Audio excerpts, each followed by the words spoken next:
नमस्कार, मैं हूं सिद्धि सिंह और आप देख रहे हैं आगाज एक्सप्रेस। देश भर में वक्फ संशोधन बिल चर्चा और विवाद का विषय बना हुआ है। वक्फ से जुड़ी स्थिति ने देश में कई सवाल खड़े कर दिए हैं। बिहार के राज्यपाल आरिफ मोहम्मद खान ने इस मुद्दे पर प्रतिक्रिया देते हुए कहा कि वक्फ के पास अपार संपत्ति है, लेकिन इसका पैसा कहां जा रहा है ये स्पष्ट नहीं है। उन्होंने ये भी कहा कि इस व्यवस्था में सुधार की सख्त जरूरत है। वक्फ संशोधन विधेयक 2025 को लोकसभा और राज्यसभा दोनों में पारित कर दिया गया।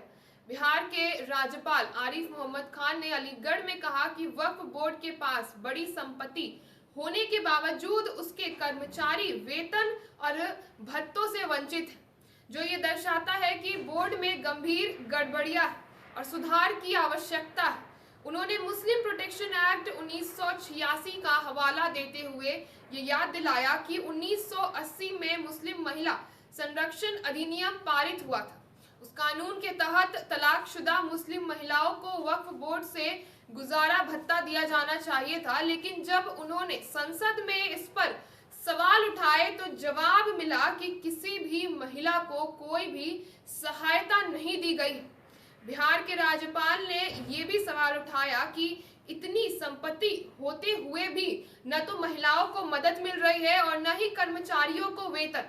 और यदि वक्फ बोर्ड के पास इतनी संपत्ति होने के बावजूद वेतन देने तक के पैसे नहीं है, तो ऐसे में ये सवाल उठता है कि आखिर धन जो है वो जा कहाँ रहा है। इसके जवाब में जो है साफ तौर पे उन्होंने रखा कि इससे ये जाहिर होता है कि प्रणाली में गड़बड़ी है और उसमें बदलाव की जरूरत है। आपको बता दें कि इससे पहले मथुरा में भी मोहम्मद आरिफ खान ने कहा था कि वक्फ संपत्तियों का उपयोग गरीबों की भलाई के लिए होना चाहिए, लेकिन वर्तमान में इस पर अमीर लोग कब्जा कर बैठे हैं।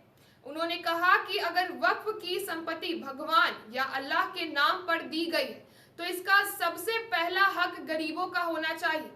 सवाल उठाते हुए राज्यपाल ने कहा कि मथुरा में मौजूद वक्फ संपत्तियों से क्या समाज को कोई भी लाभ मिल रहा है। राज्यपाल के मुताबिक एक ही जमीन को लेकर के कई मुकदमे चल रहे हैं, जिसका समाधान जरूरी है। इस समय वक्फ पर अमीर और प्रभावशाली लोगों का कब्जा जो है वो बना हुआ है, जिससे गरीबों को कोई फायदा नहीं हो रहा है। मोहम्मद आरिफ ने अल औलाद की धारणा को भी खारिज करते हुए कहा कि यह केवल संपत्ति को सीलिंग से बचाने का तरीका बन गया है, जबकि इसका धर्म से कोई लेना देना नहीं है। इतनी संपत्ति होने के बावजूद भी गरीबों को फायदा क्यों नहीं मिल रहा है। तो मुकदमाबाजी जो है खत्म होना चाहिए और वक्फ की संपत्ति का असली लाभ जरूरतमंदों को मिलना चाहिए और न कि अमीरों को इससे जो है अपनी फायदे के लिए इस्तेमाल करना चाहिए। साथ ही मोहम्मद आरिफ खान ने स्पष्ट किया कि वो एक राज्यपाल के तौर पर अपने विचार रख रहे हैं, किसी राजनीतिक बयान पर टिप्पणी नहीं कर रहे हैं। तो ऐसे तमाम खबरों के लिए आप जुड़े रहिए हमारे साथ और देखते रहिए आगाज एक्सप्रेस।